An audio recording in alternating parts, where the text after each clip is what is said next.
we have before us the opportunity to forge for ourselves and for future generations a new world order. This is Multipolarity, charting the rise of the new multipolar world order.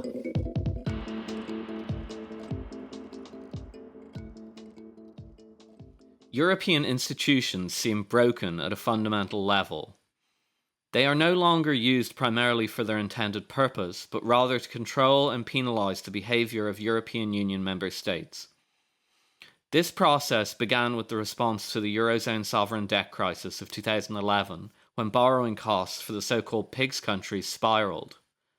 The Troika, led by the ECB, agreed to solve the crisis, but only if these countries relinquished sovereignty over their spending and taxation powers. Since then, the situation has, predictably, soured. Power handed over is rarely given back. Now the same mechanisms are being politicised.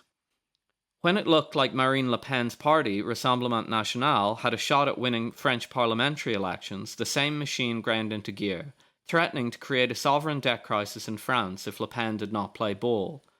The French establishment managed to electioneer the problem away by supporting a fractious far-left bloc, but the precedent had clearly been set. At the same time, the security apparatus in Europe is being used to dismantle the European economy. After the Russian invasion of Ukraine in early 2022, the security apparatus, unprepared and dazed, responded by falling into terminal hysteria. Europe's friends across the Atlantic appear to see this as an opportunity to squash their supposed ally and have encouraged the collective freakout. First, the security apparatus moved to shut down cheap Russian energy flows, dooming European industry. More recently, it has moved to arrest Telegram founder Pavel Durov in relation to a series of serious and flamboyant alleged crimes, thereby rendering Europe a no-go zone for tech entrepreneurs. To discuss these grim developments, we are joined by author and journalist Thomas Fazi. Hey guys, it's a pleasure to be here. So I think we can kind of get started with what we might call the original sin, something I know you've done a lot of work on. We knew each other back in the day from much of this stuff, I recall. And that was on the sovereign debt crisis of 2011, where the Troika effectively took control over both your country and my country. I remember it quite well. So this is kind of probably, as I said, it's probably the original sin. Is that kind of the way you see it? Does everything kind of flow naturally from that crisis, or perhaps it goes slightly before? Well, I would say the original sin was the creation of the euro. I think the euro crisis, the so-called euro crisis or the so-called sovereign debt crisis, simply made apparent what being part of the euro meant. That became apparent. We saw a very rapid transformation of the ECB from an alleged kind of technical institution charged with managing monetary policy into a full-blooded political institution which had no qualms about using its currency issuing powers to essentially blackmail governments, coercing governments to comply with the overall political economic agenda of the European Union. And it started almost immediately. The so-called sovereign debt crisis actually kicks off because unlike what the Federal Reserve did in the US and other national central banks did in other countries, which was to intervene on the sovereign debt markets to quell the speculation, the European Central Bank essentially did nothing for quite some time, or did very little. This was put down to the institutional constraints placed in the European Central Bank, the treaties, etc., etc. And while there is some truth to that, the reality is that the decision not to intervene was a political decision. Jean-Claude Trichet, who was the governor of the ECB at the start of the euro crisis, later admitted that the ECB's refusal to support bond markets in the initial phase of the financial crisis was aimed at pressuring Eurozone governments into implementing austerity and neoliberal structural reforms. He actually said this. The historian Adam Tooze, I think, came up with a perfect metaphor of this. He said the relationship between the ECB and the financial markets isn't that of isn't the ECB being completely powerless vis-a-vis these overbearing private powers that now are so powerful that they can actually force policies onto states. But he said that relationship was more akin to the police, i.e. the ECB, looking on as a paramilitary gang beat up dissidents while the police looked the other way. And I think that's exactly what we saw. It was essentially the ECB looking away and allowing financial markets to precipitate these crises in order to force governments to implement reforms that the ECB and the EU institutions themselves wanted in the first place. So I think that's pretty much what happened in the initial phase. I would say the sort of pre-2012 phase, sort of pre-quantitative easing phase of the financial crisis. But we also saw much more explicit interventions of that kind. You mentioned Ireland. I think Ireland was the first country to be explicitly blackmailed via a series of secret letters that were then subsequently leaked to the media into forcing the Irish banks to bail out the creditors, including many foreign creditors that the Irish banks owed a lot of money to. If not, the ECB would have cut off support for Irish banks. That was a very explicit threat the ECB made to the Irish government, saying either you bail out the banks or we are going to precipitate a financial crisis, a banking crisis in your country. A couple of years later, we saw an even more extreme variation on this theme in Italy in 2011, where in that case, I would say the ECB actually went ahead and did precipitate or at least exacerbate or worsen a financial crisis, a fiscal crisis, by effectively, at that point, the ECB was making, small interventions on the bond markets already, but, that was quelling speculation to a small degree. What the ECB did was threaten the Italian government that it would cut off its support for Italian bonds and banks if it didn't implement the austerity program that the EU was demanding. Silvio Berlusconi, who was the prime minister at the time, he had a lot of faults, but to his credit, he wasn't completely playing ball with the European Union when it came to these austerity policies. What the ECB essentially did was precipitate a financial crisis to oust the government of Berlusconi and replace him with the arch technocrat Mario Monti, former Goldman Sachs banker, former European commissioner. I mean, really the quintessential technocrat who once empowered and proceeded to implement the austerity policies that the EU was demanding. We have another variation on the theme, which happened in Greece in 2015, where in that case, the ECB again deliberately created a banking crisis by withdrawing emergency liquidity support for Greek banks, causing the Greek banking system to effectively collapse, forcing the country to impose limitations on how much cash could be withdrawn, to impose capital controls. And this was done at a critical time when the harsh negotiations between the left-wing Syriza government, elected on an anti-austerity platform, and the Troika, the European Commission, ECB, IMF Troika, which were demanding more austerity. And this was really at the head of those negotiations. And by shutting down the Greek banking system, the ECB sent a very clear message to the Greek: we are going to collapse your economy. We've already forced you to shut down the banking system to a large degree. We can collapse your economy if you don't sign another memorandum and go along with what the EU is demanding. So these are the kind of the more extreme, which is of course what happened, as we know. And these are the more extreme examples, but then there are many other examples of the ECB applying pressure at critical junctures, especially electoral junctures.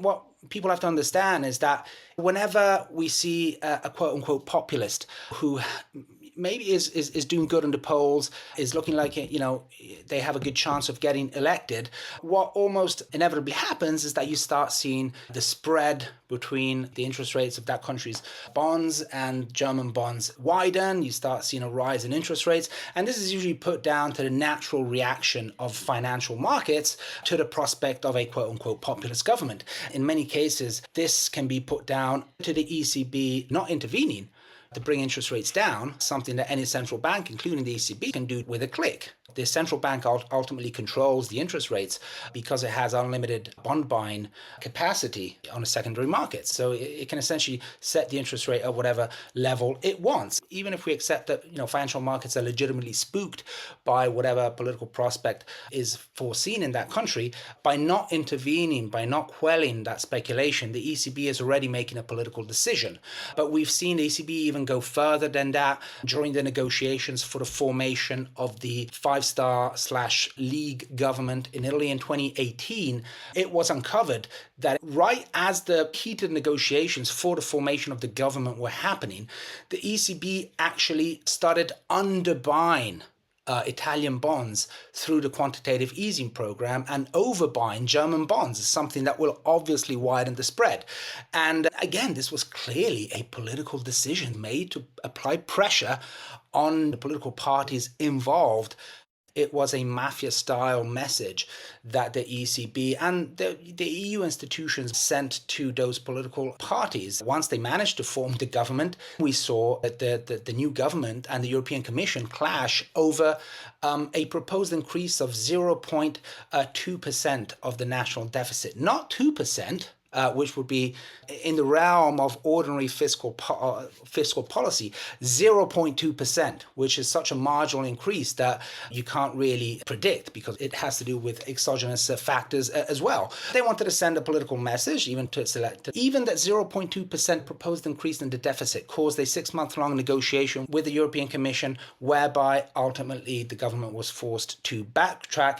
After a very long negotiation in Brussels, they came back and hoping to fool someone, they said, we've managed to get the green light for a 0.02% increase in the deficit. It's actually a very serious matter. I think it clearly points to the fact that the European Union, especially for the countries that have the euro, has become a quasi-dictatorial power which effectively nullifies democracy. Because you can elect whatever party you want, you can elect whatever government you want, but ultimately that government will be unable to follow through with whatever, let's say, quote unquote, populist economic policies it maybe promised its voters, because in order to, do structural interventions into the economy, in order to implement real socioeconomic change, you need to control the basic tools of economic policy, which of course governments of the euro don't control. Those are controlled by the ECB, which, as we have seen, again, will stop at nothing, has absolutely no qualms about using its powers to blackmail governments into essentially aligning with whatever the EU economic agenda, and now, I would add, even a foreign policy agenda, happens to be. Well, let's get on to that. So I think I remember that period of history quite well, and to play devil's advocate a little bit, not because I believe it, but just to kind of justify the shift that's gone on. When this started, as you say, back in the sovereign debt crisis, the justification of this by the authorities, by the hawks in Germany and so on, was basically, you guys signed up for Maastricht Treaty rules, you knew what the deal was, you're violating the rules, and so we're going to, whack your hands with the ruler. And the justification was, we need to get the debt metrics under control, we need to get the deficit metrics under control, and there was a whole debate around Keynesianism and everything like that. Okay, fine. That era is completely done, and what you're describing is absolutely accurate, that these tools are applied in specific political situations. So I would say, well, I'd ask you what you think about it. Are they conscious that they've moved from one to the other? I mean, you see, from a legalistic point of view, the old Wolfgang Schäuble line, or the Trichet line, was actually, prima facie reasonable. From a legalistic perspective, you guys signed up for the treaty, you adhere to the rules. But what you're describing since then has nothing to do with the treaty. They can still point to the treaty, but it's not being enforced in the same way. So I'd say, what do you make of that shift? And do you think people in Europe are aware of that, or do you think that they've just kind of spiraled out of control? The treaties don't forbid the European Central Bank from buying debt on the secondary market. They forbid the ECB from buying debt on the primary market, but they don't forbid the ECB from buying debt on the secondary market, which is why ultimately they were able to do it. That wasn't an extra legal move. The EU often resorts to extra legal moves. It goes beyond the treaties when it needs to, but I think in this case, it wasn't justified from a strictly legal perspective. I think there were strong pressures coming from Germany, partly ideological, this obsessive, very strict adherence to this concept of sound money and sound fiscal policies and sound monetary policy and Germany's fear of inflation. That's all true, but I think, again, you have to look at international dynamics as well. So I think it's pretty clear that Germany also used austerity and structural reforms to assert its hegemony over the countries of the periphery. There were more geopolitical aspects at play as well in that whole phase, very different from nowadays, especially if you look at Germany, which is definitely no longer hegemonic. But when they eventually did decide to launch the quantitative easing program, this was not done because they finally came round to the reasons of those that were advocating against austerity or were in favor of a more Keynesian policy. It's simply that they realized that was the only way to keep the euro together. And I think this shows that ultimately the EU is actually a very flexible system for elites. So the elites will always be willing to bend the rules and even to break them if necessary, if it is in their own interest. I think we constantly see this when it comes, for example, to fiscal policy. When it came right after the financial crisis, when it came to bail out the banks to the tune of trillions of euros, dollars, or pounds, that was not a problem at all. That was the system, the elites taking care of their own interests and using the central bank to advance their interests. It's only once they've spent all this money that they turn around to the people and they say, you have overspent, now you got to cut back, you got to tighten your belt. And we saw that again during the pandemic. Exactly same dynamic. Suddenly it's like, hey, we have a pandemic, an unprecedented emergency. We're going to give free rein to everyone to spend as much as they want. Again, that went hand in hand with the lockdown policies would not have been able to be implemented without that kind of fiscal largesse. During the pandemic, we saw deficits rise by 20% in many cases, with no short-term impact on inflation, no speculative attacks from financial markets. Another thing that we constantly heard was that if governments behave irresponsibly, and when it comes to fiscal policy, they will be punished by financial markets. Governments can run deficits up to 20-30%, and so long as the central bank is there to keep interest rates down, there's pretty much nothing financial markets can do about it. I was surprised by how easily they once again got away with murder. Essentially, we saw in the European Union the reintroduction of the so-called Stability and Growth Pact, which should be called the Instability and Recession Pact, with some very minor variations. Now governments across the EU are once again being asked to cut back very heavily on the deficit. It's been a deja vu for me, and it's been quite disheartening, I must say. I mean, at the same time that European nations were giving up control over monetary policy to the European Central Bank and giving up control over fiscal policy to the European Union and the excessive deficit mechanism and other such punishment devices, they were also giving up a range of other powers, both to the European Union through single market controls over industrial policy and spending, employment law, etc., but also to non-EU institutions, to a range of NGOs, experts, what we in Britain call quangos, quasi-government organisations, and similar groups, essentially removing a great deal of policy making from direct democratic control. This was a process that started in earnest in the 90s, but perhaps a little bit earlier than that. But since that time, it's only gone in one direction. And you've written very interestingly on this. You refer to it, and I believe correctly, as stakeholder democracy. This idea that in a representative democracy like we have in, say, Britain or America in theory, where representatives do the bidding of the people in the legislature and the executive, or in a direct democracy like which you have in Switzerland, where you have a lot of referenda. It's the people who decide essentially. But in stakeholder democracy, or the theory anyway of stakeholder democracy, is the people, the demos, is only one part. And not necessarily the most important part, indeed, of the decision-making process, of the legislative process. And other parts include supranational organizations, non-governmental organizations, quangos, experts, technocrats in general, charities, and also, of course, multinational organizations who also, in theory, have a stake in the democracy and how a country runs.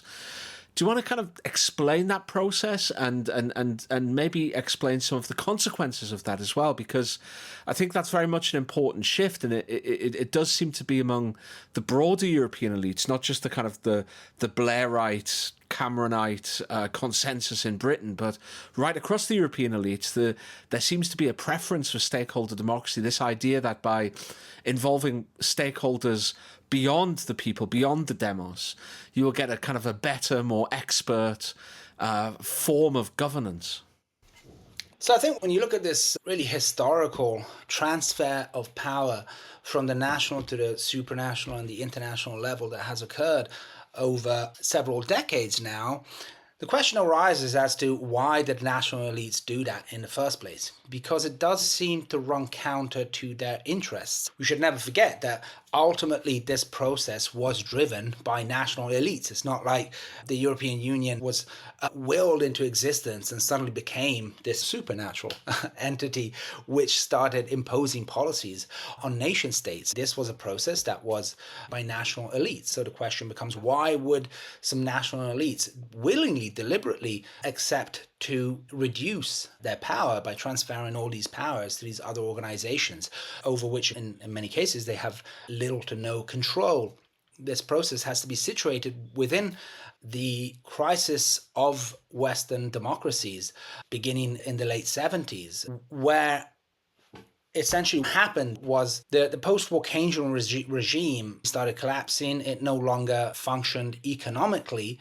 That kind of labor capital compromise that was able to ensure rising wages whilst profits were rising as well, for a number of factors, that system no longer worked. And so from a purely economic perspective, capitalists started taking a much more critical view of that regime, eventually embracing what has come to be known as neoliberalism. But I think there's even a political aspect to that crisis, which I think is even more important, and that is the way in which the post-war full employment regime had strengthened workers, had strengthened organized labor to such a degree that I think there was a real fear in elite circles that the balance of class power within countries was tipping too much in favor of labor. This was the crisis of democracy. When we hear crisis of democracy, we tend to assume that someone is talking of the fact that there's a democratic deficit, there's not enough democracy. But from the elite's perspective, the crisis of democracy, which was the title of a very influential book that was published in 1973 by the Trilateral Commission, which was one of many neoliberal think tanks that popped up at that time. In that book, they argue that the crisis of democracy is the fact that in Western societies, there was too much democracy. The demos was too involved.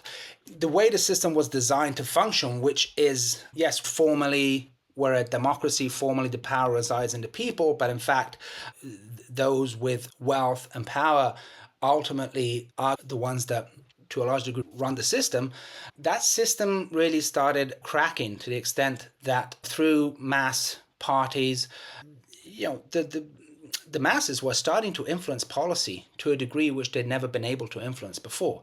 They decided that this needed to be responded to via economic means, i.e. weakening the power of labor, attacking the power of unions, and so on, but also through political means. Very intelligently, the solution they went for was essentially that of depoliticization. So how do we maintain the formal aspects of democracy while reducing the ability of the masses to actually influence policy through the democratic process? And one of the avenues they found to do that was, okay, let's transfer some competences from the national level where citizens to a certain degree will be able to influence those policies. Let's transfer those policies to a supranational level or international level where they will be locked in and over which citizens will have a very limited ability to influence policy. They were able to engage in blame shift. They're not held accountable for those policies anymore. It's not national governments implementing unpopular policies. It's these supranational institutions, the financial markets, globalization, forcing us to implement these policies. It's the famous Tina, there is no alternative mantra popularized by Thatcher. And there was bipartisan support for this. It wasn't just the kind of liberal conservative parties.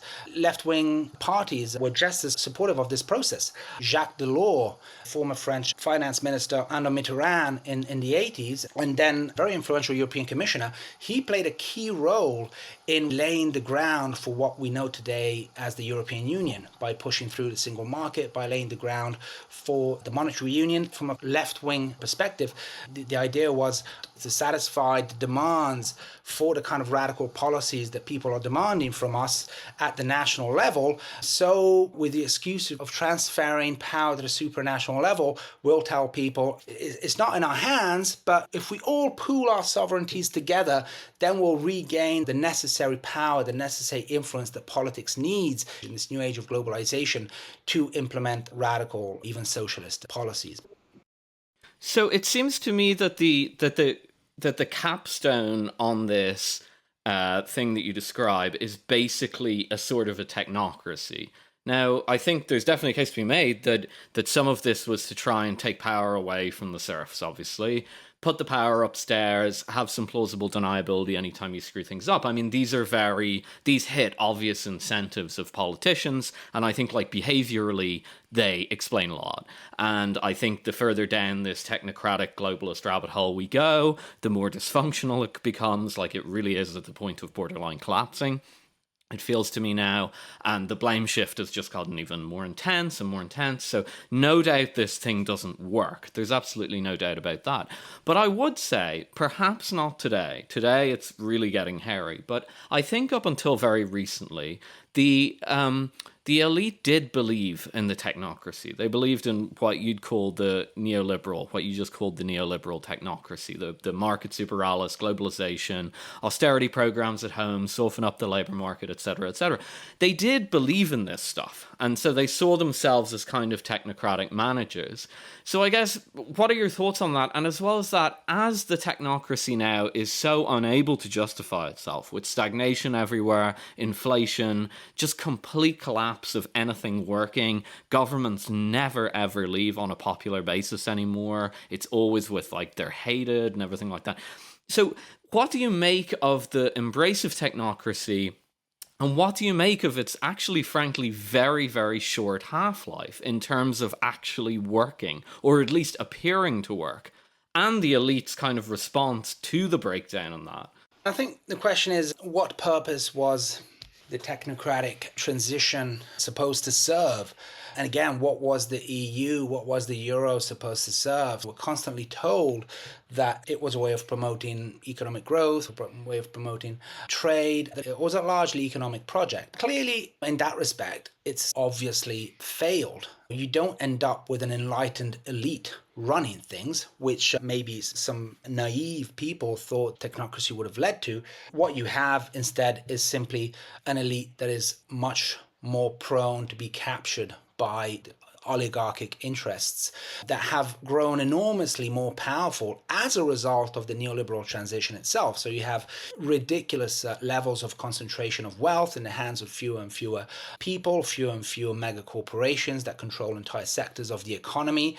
And once you de-link the decision-making, the policy-making process from democracy, what you end up with is simply an elite club, which is what we see in Davos, for example, when the world's elites meet at the World Economic Forum. I mean, this is not some wacko conspiracy theory. This is literally how they operate. The European Union is simply an extension of this system. What is the European Union if not an elite club where political and economic elites come together and decide policies behind closed doors that are solely in their own interest. You have von der Leyen, calling up or text messaging Pfizer's CEO to negotiate deals worth billions and billions of euros that we will be straddled with for years, if not decades, with no accountability whatsoever. The system is completely out of control, and I think this was part of the desired outcome. So, Thomas, if you have a system where national elites have given up power to a supranational organization, but they've also given up power to a range of other non-governmental actors within a stakeholder democracy, and if that makes them more prone to be captured by oligarchical powers and also elite powers who don't necessarily have the interest of individual nations at heart, how would you say that that's affected European foreign policy and European security policy? Because in the last 2 or 3 years, of course, we've seen how the European Union's and Britain's response to the Ukraine crisis seems to have cut across Central European interests. I know some people might make different arguments about what truly is in Europe's interest, but ultimately it has meant cutting Europe off from the most economically rational source of energy, which is key to any economy. You see, the US economy had huge advantages once shale oil was discovered because it just had cheaper energy, for example. But also, it's cut Europe off from a range of other natural resources which the Russian Federation supplies. At the same time, you also have the elites, the kind of the establishment Europeans are looking to slowly do something similar with China. I mean, one of the great examples of this is that the Dutch company ASML, which produces these highly complicated lithographic machines, which are essential in the production of high-end semiconductors and thus microchips, now can't sell to China. Now, ASML is perhaps Europe's most valuable technology company. And whichever way you want to cut it, whichever way you want to talk about the morality of dealing with China or the threat that China potentially poses, not being able to trade with China is a negative for the European economy, just as much as not being able to get the economically most rational source of energy is a negative for the European economy. So how has this whole shift in the way that Europe is governed and the fealty which elites have, or the direction of that fealty, I should say, how has that affected European foreign and security policy, would you say? There's no question that we have entered a new phase, a radically different phase, which presents different dynamics from previous crises since Russia's invasion of Ukraine. They aren't just hurting, of course, ordinary people, working class people. Germany is a very obvious example of that. These policies have been disastrous, and not just for ordinary Germans, but also for some of the pillars of the German manufacturing and industrial economy, which has been very severely affected by rising costs, not just of energy, but also of other inputs.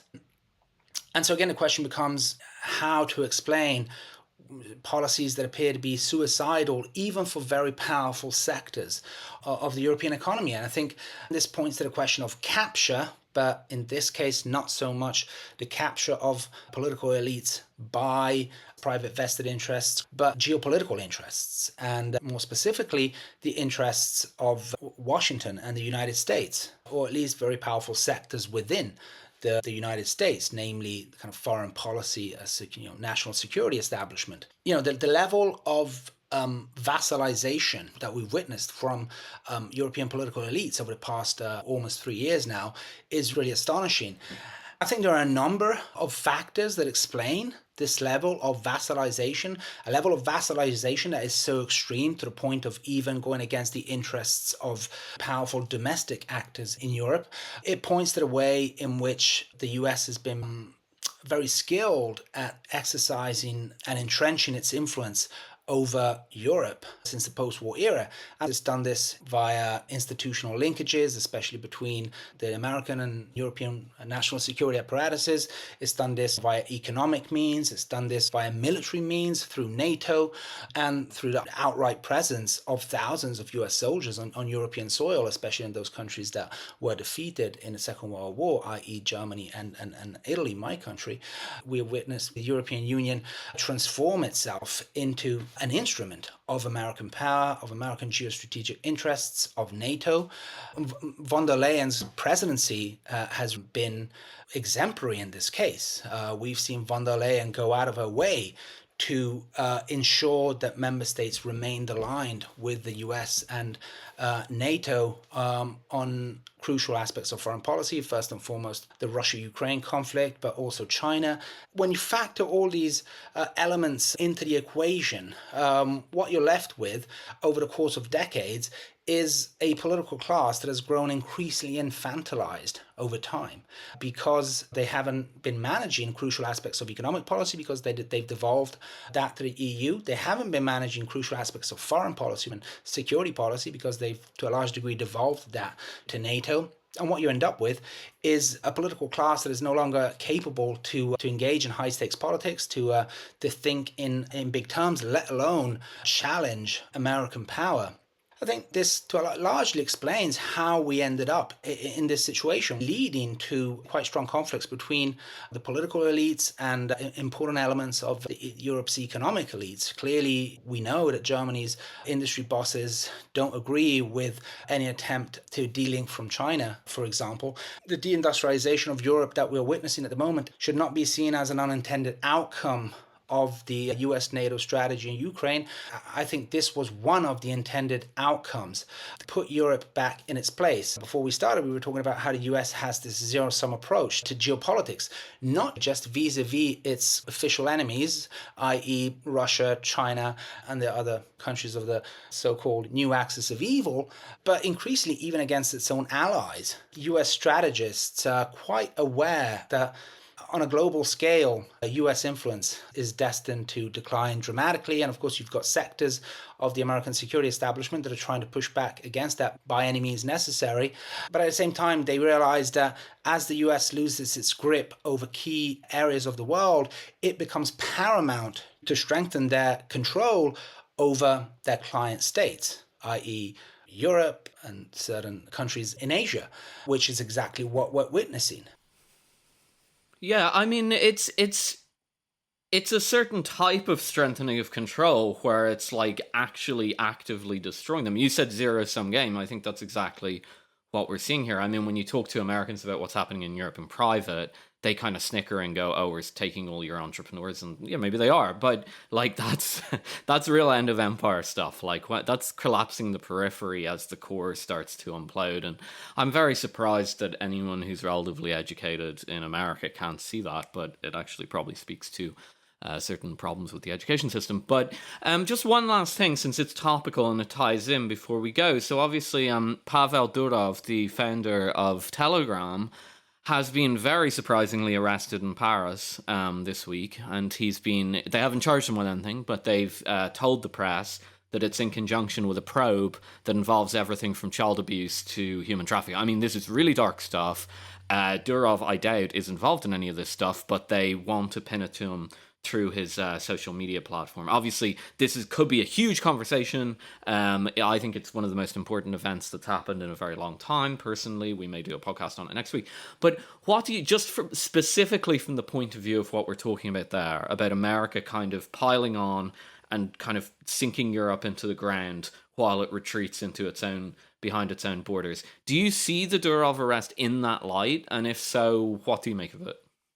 Some have argued that the order to arrest Durov might have come from the United States. The US might be using European governments to circumvent the First Amendment, and in fact that free speech is much more strongly protected in theory in America than it is in Europe. Durov is simply the latest in a long line of a very disturbing trend of cracking down on legitimate dissent that we're witnessing all across the West, in America as well as in Europe. And this is no longer limited to cracking down on free speech, which is of course now gone completely off the rails, especially in the UK, with a reframing of what constitutes hate speech or misinformation. The crackdown on online discourse is frankly quite terrifying, but now we're moving beyond that.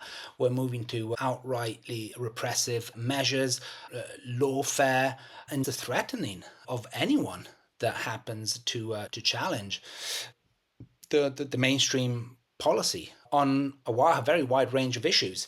So what we're witnessing is really the late stage of Western democracy and its collapse into outright autocracy and tyranny, ultimately. And so it is a very frightening development. But if one were to want to find a silver lining in all this, I think one might point to the fact that when the quote-unquote powers that be start implementing such extreme repressive measures and start becoming increasingly authoritarian, that the fact that they can do it, of course, is in itself proof that they wield a lot of power, a lot of counter powers that historically existed to push back against this at a societal level, be it at the judiciary level, be it at the political level, be it at the kind of mass engagement of grassroots politics level. All those counter powers, in a sense, as powerful as they may be, they're clearly terrified of the demos, despite everything. Despite the fact that they've managed to completely deconstruct and demolish democracy, and the ability to influence political outcomes through the democratic system has been almost completely nullified. And I think they're engaged in an increasingly desperate game to keep the increasingly frequent democratic populist uprisings that we've witnessed in recent years and that we'll witness more and more of. And I think, again, the silver lining here is that despite their attempt, despite their attempt to completely depoliticize our societies, politics, in a way, is still very much alive. People will not accept to be simple spectators to their lives. They want to have a say in how their countries are run. So, in some ways, the project has not been a complete success, and maybe there's still hope. Not necessarily of reforming the system, but of rebuilding a new, better system once the system collapses, as it inevitably will at some point in a maybe not so distant future.